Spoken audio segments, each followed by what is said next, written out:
Assalamualaikum anak-anak. Berjumpa lagi dalam pembelajaran tematik kali ini bersama Bu Tina. Nah, kita akan membahas tentang tema 1, subtema 2, kebersamaan dalam keberagaman. Nah, Bu Tina akan sampaikan ringkasan materi muatan pada hari ini adalah bahasa Indonesia dan IPA, ilmu pengetahuan alam. Ya, kita mulai ya. Iya. Bahasa Indonesia, kita akan membahas tentang gagasan pokok, gagasan pendukung, serta ringkasan. Nah, kemarin kalian di subtema sebelumnya sudah dijelaskan apa itu gagasan pokok dan gagasan pendukung. Nah, kali ini gagasan pokok dan gagasan pendukung itu kita buat dalam bentuk diagram dan bentuk tabel. Nah, gagasan pokok dan gagasan pendukung itu dapat dibuat dalam bentuk diagram maupun dalam bentuk tabel. Nah, manfaatnya apa? Manfaatnya adalah kita bisa lebih memahami isi paragrafnya.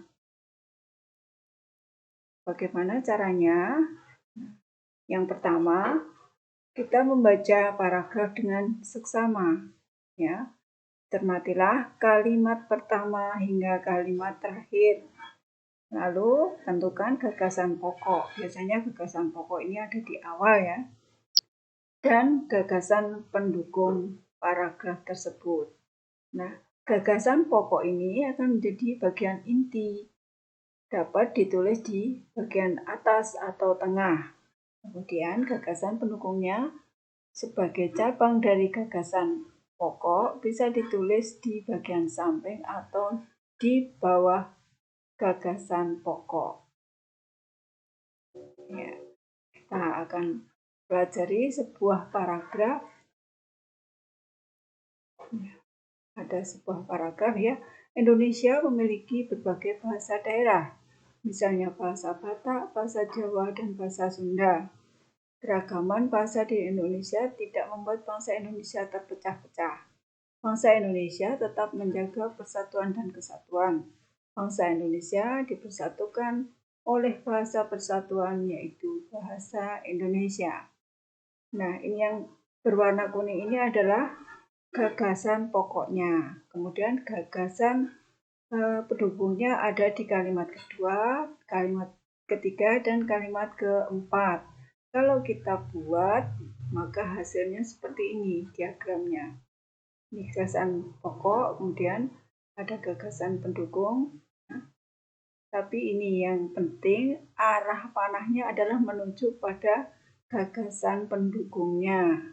Ada model lain untuk diagram. Nah, ini ada sebelah kiri, kemudian arah panahnya ke gagasan pendukung. Ya, masih ada model lain, tapi kita kenalkan dulu dua ini. Ya, selanjutnya kita akan membahas tentang bentuk tabel. Nah, ini contohnya. Jadi tabelnya seperti ini ya, paragraf, kemudian gagasan pokok dan gagasan pendukung. Gagasan pendukungnya semua diletakkan dalam satu tempat, yaitu di bawah nih, judul gagasan pendukung. Ya, mudah-mudahan paham ya anak-anak ya. Nah, untuk materi yang kedua adalah membuat ringkasan teks. Meringkas isi teks adalah menulis kembali isi teks secara singkat. Langkah-langkahnya, yang pertama, membaca teksnya dengan seksama sekali atau dua kali, kemudian mencatat gagasan pokok dari setiap paragraf. Kemudian yang ketiga, menggunakan kalimat baru untuk membuat ringkasan, ya, berdasarkan gagasan pokok yang sudah dicatat. Yang keempat, urutan peristiwanya harus sesuai dengan isi teks sebenarnya. Yang kelima, menggunakan kalimat yang ringkas dan menghindari pengulangan kalimat. Ya, ini adalah materi bahasa Indonesia kali ini. Nah, kita lanjutkan dengan muatan IPA akan membahas tentang cara menghasilkan bunyi pada benda dan pendengaran manusia. Ini sudah juga dibahas di tema sebelumnya, subtema yang pertama kemarin dengan Pak Samsul ya, tentang cara menghasilkan bunyi pada benda. Nah, bunyi dihasilkan oleh benda yang bergetar. Nah, contoh sumber bunyinya adalah alat musik ya, seperti yang kemarin ya, ada ada ganda, ada angklung. Nah, di sini Butina memperkenalkan biola, marakas, gendang, dan cengceng. Nah, ya, ini cengceng dari Bali. Nah, bagaimana caranya? Ini biola itu digesek, sudah kalian apa ya? Marakas dengan digoyang-goyangkan, gendangnya dipukul bagian kulit gendangnya, cengceng itu dipukulkan alatnya satu sama lain, dan gitar kalian sudah familiar ini. Sekarang kita lanjutkan pada pendengaran manusia. Telinga atau indera pendengar merupakan salah satu panca indera. Telinga dapat mengetahui sumber bunyi. Nah, dengan indera pendengar, kita dapat membedakan bunyi-bunyi yang kita dengar. Fungsi telinga itu sendiri, selain sebagai alat pendengaran, telinga juga berfungsi sebagai alat keseimbangan. Nah, bagian-bagian dari telinga dan cara kerjanya. Bagian telinga dibagi menjadi 3, luar, tengah, dan dalam. Nah, ini gambarnya ya.